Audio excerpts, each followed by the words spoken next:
देखो, अब आप पुराने पैटर्न पे पढ़ोगे तो कोई फायदा नहीं होने वाला। अब अगर आपने नए पैटर्न के क्वेश्चन नहीं बनाए तो पेपर लेंदी लगेगा। तो अगर आपने सही टाइम आते आते अपने प्लान को, अपनी स्ट्रेटेजी को नहीं बदला तो शायद देरी हो जाएगी। आप में से कुछ बच्चों को शायद ये पता ही नहीं कि 2 अटेम्प्ट और 50% कॉम्पिटेंसी वेटेज के अलावा एक और नई चीज ऐड हुई है, जो कि है भैया हमारे पेपर के स्ट्रक्चर में। भाई साहब, साइंस के पेपर जिसमें आज तक टाइम कम नहीं पड़ा, वहां भी बच्चों ने मुझे बताया कि उनको टाइम कम लगने लगा था। क्या क्लास 10 2025-26 का ये वाला बोर्ड का एग्जाम और बैच हिस्ट्री का सबसे टफेस्ट बैच होने वाला है? हम सब जानते हैं कि बोर्ड का एग्जाम अब सिर्फ याद करने का खेल नहीं बचा है, सिर्फ पेन चलाने से नहीं, अब सब कुछ दिमाग चलाने से होने वाला है। यही पेपर की टफनेस है कि शायद इसी कारणवश सीबीएसई ने आपको 2 अटेम्प्ट ऑफर किए हैं। लेकिन इन सबसे हमारे पेपर पे, हमारे एग्जाम में क्या फर्क पड़ने वाला है? देखो, अब रट्टाफिकेशन से तो फायदा होने वाला है 0%। और मुझे टेंशन उन बच्चों की है जो अभी भी पुराने पैटर्न्स को फॉलो करके, पुराने स्ट्रेटेजी प्लान्स को फॉलो करके अपनी पढ़ाई कर रहे हैं। अब वो बच्चे जिनका तरीका अभी भी पुराना है, देखना उनके लिए एकदम से एक बोर्ड का पेपर नाइटमेयर ना बन जाए, मुझे इस बात की टेंशन है। और देखो, मैं यहाँ पे इस वीडियो में आपको डराने नहीं आया हूँ, मैं आपको एग्जैक्टली बताने आया हूँ कि यहाँ पे आपको क्या करना है। मैं ये नहीं बोलूंगा कि आपको पूरा दिन रात एक करके मेहनत करनी होगी, वो तो आप अपनी कैपेबिलिटी के हिसाब से कर ही रहे होगे। इस वीडियो में आज मैं आपको बताऊंगा कि एग्जैक्टली आपको अपने पढ़ने के तरीके में क्या बदलाव करना है। लेकिन बदलाव करने की जरूरत क्यों है? क्योंकि सीबीएसई ने अपने पैटर्न में बदलाव किया है, 50% से ज्यादा कॉम्पिटेंसी बेस्ड क्वेश्चन और बहुत सारे बदलाव। लेकिन डरने की बात नहीं है, क्योंकि ये सब बदलाव उन लोगों के लिए एक गंदा सपना है जो खुद बदलना नहीं चाहते। लेकिन अगर आप बदलने के लिए तैयार हो तो इस वीडियो को एक वार्निंग, साथ ही साथ में एक रोड मैप की तरह लीजिएगा। तो ये आपके लिए एक गोल्डन ट्रिक भी साबित हो सकती है, क्योंकि अगर आपने इसको फॉलो कर लिया तो आप 90% बच्चों से ऑटोमेटिकली आगे निकल जाओगे जो अभी भी पुराने पैटर्न पर पढ़ाई कर रहे हैं। अगर आपने नोटिस किया है कि पैटर्न में और उसके पढ़ने के तरीके में बदलाव आना बहुत जरूरी है, तो बस आपको अभी कमेंट सेक्शन पे लिखना होगा I am ready for the change, क्योंकि अब आप तैयार हो, क्योंकि आप जानते हो खुद कि पेपर बदला है तो हमें भी बदलना पड़ेगा। तो चलो बिना टाइम वेस्ट किए चलते हैं कि सीबीएसई ने एक्चुअली बदला क्या है और हमें क्या क्या बदलना होगा। आओ, सबसे पहले हम देखेंगे कि पेपर को किन बेसिस पे डिवाइड किया गया है। बच्चों देखो, आपके सामने स्क्रीन पे एक फोटो आ रही होगी, इमेज आ रही होगी। ये वेरीफाइड डेटा है 2025-26 के सेशन का। देखो, क्लियरली सीबीएसई ने यहाँ पे लिखा हुआ है कि 50% पेपर कॉम्पिटेंसी बेस्ड आएगा और बहुत बार अलग अलग जगहों पे आपको बताया भी है। इसका मतलब अब रट्टा नहीं, इस 50% पेपर में आपका लॉजिक, आपकी अप्रोच और देखा जाए तो आपका नॉलेज अच्छे से टेस्ट होगा। तो इसका मतलब आज भी जो ओल्ड पैटर्न पे पढ़ाई कर रहा है वो सिलेबस के साथ नहीं, बल्कि सिलेबस और पैटर्न के अगेंस्ट चल रहा है। यानी जैसे आप पहले रट्टा मारते थे डिफाइन एक्स, डिफाइन वाई, अब उससे कुछ नहीं मिलने वाला। माना इन सबसे आपके 2, 4, 5 नंबर आ भी गए रट्टा मारने से, बट क्या आप अच्छा स्कोर कर पाओगे? आंसर है बिल्कुल भी नहीं। आपसे रियल लाइफ केसेस पूछे जाएंगे, उनकी एप्लीकेशन पूछी जाएंगी। तो अगर आपने पढ़ाई को सिर्फ रटा होगा लेकिन समझा नहीं होगा तो 50% नंबर तो अपने ऑटोमेटिकली भूल ही जाओ। ऑब्जेक्टिव क्वेश्चंस का वेटेज 20% होगा, ये तो शायद सबको पता होगा। लेकिन ये वो एमसीक्यूज नहीं होने वाले हैं जो सीधा टिक किया, आंसर मिल गया, देखा और भाई साहब बढ़िया आंसर है। यानी इस 20% नंबर को भी स्कोर करना अब टास्क होने वाला है। यानी अब सीधा आंख बंद करके टिक करने वाले एमसीक्यू आपको नहीं मिलने वाले। अब आपको मिलने वाले एजर्शन, रीजन बेस्ड, जिनमें आप पहले से थोड़ा सा परेशान हो, statement based, data based MCQs मिलने वाले हैं। बाकी का लगभग 20% जो पेपर है वो भी डिस्क्रिप्टिव टाइप होने वाला है, जिसका मतलब है अगेन डायरेक्ट क्वेश्चन कम लेकिन एनालिसिस बेस्ड क्वेश्चन ज्यादा होंगे, जिसमें अगेन आपको सिर्फ लिखना नहीं, कुछ कुछ पार्ट लिखने वाला होगा लेकिन सोचने वाला पार्ट ज्यादा होने वाला है। तो पॉइंट 1 की समरी क्या हुई कि भैया अब पेपर मेमोराइजेशन के ऊपर, रट्टे मारने के ऊपर नहीं होने वाला, अब सारा का सारा अंडरस्टैंडिंग और एप्लीकेशन बेस्ड होगा। आओ चलते हैं सेकंड पॉइंट पे, जो कि मैक्सिमम बच्चे इसे समझ ही नहीं पाए और कई हद तक स्कूल में बताया भी नहीं गया, और वो है पेपर का द स्ट्रक्चरल ट्रैप। आप में से कुछ बच्चों को शायद ये पता ही नहीं कि 2 अटेम्प्ट और 50% कॉम्पिटेंसी वेटेज के अलावा एक और नई चीज ऐड हुई है, जो कि है भैया हमारे पेपर के स्ट्रक्चर में।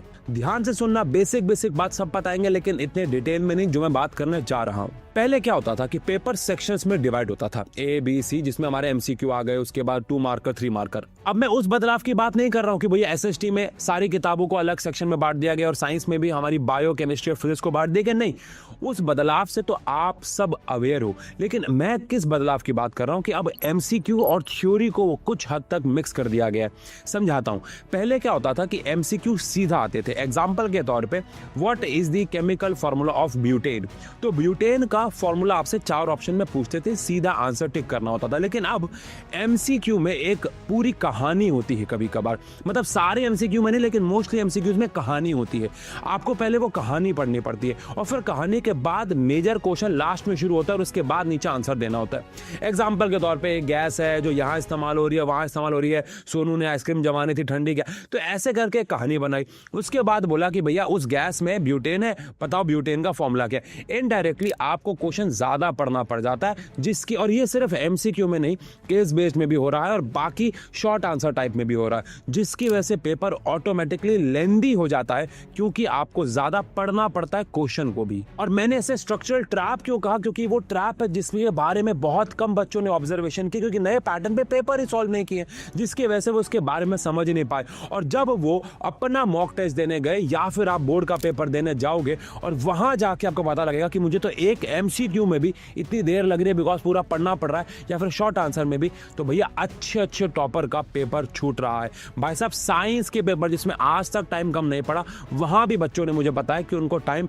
कम लगने लगा था। तो जहां पे बच्चे सारे के सारे एमसीक्यूज फिजिक्स केमिस्ट्री बायो के पहले 15-20 मिनट में कर लिया करते थे, वहीं पर उन्होंने मुझे बताया कि उनको आधे घंटे से भी ज्यादा, कभी कभार तो 45 मिनट से भी ज्यादा समय लग रहा है। यानी उनके सोचने की क्षमता, उनके लिखने की क्षमता से मैच ही नहीं हो रही है, पैनिक क्रिएट हो रहा है, पेपर छूट रहा है। तो ये तो हुई देखा जाए तो सेकंड प्रॉब्लम। आओ अब चलते हैं थर्ड पॉइंट पे जो कि बहुत सारे बच्चों को कंफ्यूज कर रही है, और वो है 2 बार बोर्ड के जो एग्जाम होने वाले इस बार। सीबीएसई ने आपके एग्जाम के स्ट्रेस को कम करने के लिए पेपर को 2 बार अटेम्प्ट करने का मौका दिया है। बोर्ड फेज 1 जो कि 17 फेब से लेके 11 मार्च तक है, और बोर्ड फेज 2 जो कि 15 मई से लेके जून 1 के लिए स्केड्यूल्ड है। सुनने में सिस्टम बहुत कंफर्टेबल लग रहा है बिकॉज बेस्ट ऑफ 2 आपको मिलेगा, जिसमें ज्यादा नंबर आएंगे वो काउंट किया जाएगा। अब 2 बार का मतलब ये तो है कि भैया आपको 2 चांस मिल रहे हैं, ठीक है, लेकिन 2 बार का मतलब ये भी तो है कि आपको 2 बार अपने सिलेबस को बार बार पूरा करना होगा। 2 बार आपको अपने दिमाग को मेंटली तैयार करना होगा कि भैया मुझे पेपर देने, 2 बार एग्जाम स्ट्रेस को झेलना होगा। और सबसे बड़ी प्रॉब्लम पता है इसकी वजह से क्या आ रही है, जहां बच्चों को लग रहा है कि यार पहले वाले बोर्ड को वो बहुत लाइटली ले रहे हैं और वो कह रहे हैं कि मैं दूसरे वाले बोर्ड में मेहनत कर लूंगा, या ऑटोमेटिकली आप अपनी तैयारी को वीक कर रहे हो। और ऐसा तो बिल्कुल भी नहीं है कि फेज 1 और फेज 2 के एग्जाम की डिफिकल्टी में कोई फर्क होने वाला है। कोई बड़ी बात नहीं है कि फेज 2 का पेपर ज्यादा मुश्किल आ जाए, मतलब हम ये तो प्रेडिक्ट नहीं कर सकते ना। तो इस गलत फहमी में मत रहना कि सेकंड अटेम्प्ट जो है वो आसान होने वाला है as compare to first. I know ये तीनों पॉइंट ने शायद आपके दिमाग में थोड़ी सी कंफ्यूजन क्रिएट कर दी हो। आज उसको समराइज करें। देखो, अब आप पुराने पैटर्न पे पढ़ोगे तो कोई फायदा नहीं होने वाला। अब अगर आपने नए पैटर्न के क्वेश्चन नहीं बनाए तो पेपर लेंदी लगेगा। अब ये दोनों तो हुई प्रॉब्लम्स। अब इसका सॉल्यूशन क्या है, तो आओ बात करते हैं सॉल्यूशन के बारे में। देखो, मार्केट में कुछ ऐसी किताबें जो सालों से चली आ रही है और बहुत बेहतरीन भी थी, अब उनकी रेलेवेंस थोड़ा सा कम हो जाती है। क्यों? क्योंकि उनमें कॉम्पिटेंसी बेस्ड क्वेश्चन ऐड नहीं हुए हैं अभी तक, और कुछ किताबों में सिर्फ लिखने को कॉम्पिटेंसी वर्ड लिख दिया गया है। और जिन किताबों में थोड़े बहुत कॉम्पिटेंसी बेस्ड क्वेश्चन है भी, उन्होंने कॉम्पिटेंसी बेस्ड क्वेश्चन और ये जो लेंदी क्वेश्चन जिनकी मैं कहानियां बता रहा हूं आपको कि कहानी आएगी फिर सॉल्व करना होगा, उनका कोई मिक्सचर नहीं दिया है। तो क्या ऐसा कोई रिसोर्स मुझे मिल जाएगा जहां पे मेरे पास कॉम्पिटेंसी बेस्ड क्वेश्चन तो हो ही हो, साथ ही साथ मैं पेपर के लेंथ को भी एनालाइज कर पाऊं, कहीं पे टाइम बाउंडेशन हो, और लेवल 1 से लेके लेवल 10 तक पेपर की डिफिकल्टी बढ़ती चली जाए, बिकॉज सीधा मैं मुश्किल पेपर से सॉल्व करूं, वो भी मेरे मोराल को गिराएगा। और यहां पे मैं आपको रिकमेंड करूंगा अभ्यास सैंपल पेपर सीरीज। अब आपके दिमाग में चल रहा होगा ये अभ्यास सीरीज बाकियों से अलग कैसे है। सबसे पहला, ये स्ट्रिक्टली फॉलो करती है एनसीएफ के नए गाइडलाइंस को, यानी कॉम्पिटेंसी बेस के जो परसेंटेज है उनको। सेकंड, टाइम मैनेजमेंट ब्लूप्रिंट, जिसका मतलब है पेपर जिस लेंथ के बोर्ड में हम एक्सपेक्ट कर रहे हैं उसी लेंथ के क्वेश्चन हर एक सैंपल पेपर में डाले गए हैं, और जैसे जैसे लेवल बढ़ता चला जाएगा उनके क्वेश्चंस का लेवल भी बढ़ता चला जाएगा। लेवल 1 से लेकर लेवल 10 तक हमारे सैंपल पेपर हर एक सब्जेक्ट के, यानी अगर आप साइंस का बंडल उठाते हैं तो उसमें आपको लेवल 1 से लेकर लेवल 10 तक पेपर मिलेंगे, जिसमें लेवल मुश्किल होता चला जाएगा और आपकी तैयारी बेहतर। और सबसे इंटरेस्टिंग बात, जो आंसर की बनाई गई है वो डिटेल्ड है। मोस्टली सैंपल पेपर में आंसर की पे उतना ध्यान नहीं देते, लेकिन मैं हमेशा मानता हूं कि sample paper without correction is equal to no sample paper. यानी अगर आपने पेपर की करेक्शन नहीं की, सही आंसर नहीं देखा और एक्चुअल वाई नहीं ढूंढा उस क्वेश्चन के पीछे का, तो आपका सैंपल पेपर करना वेस्ट हो गया। तो डिटेल्ड सॉल्यूशन बनाए गए इस किताब में। और ये किताब भी नहीं है, आपको इंडिविजुअल पेपर मिलेगा लेंगे, पेपर की क्वालिटी उसमें कोड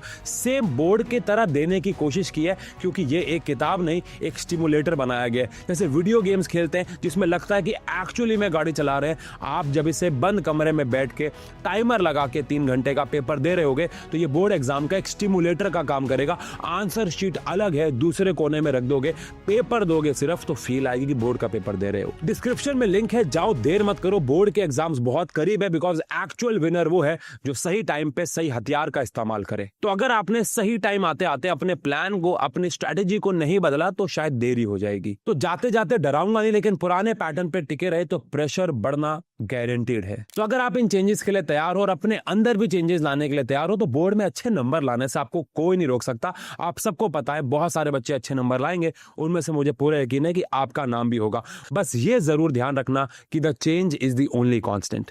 बेस्ट ऑफ लक।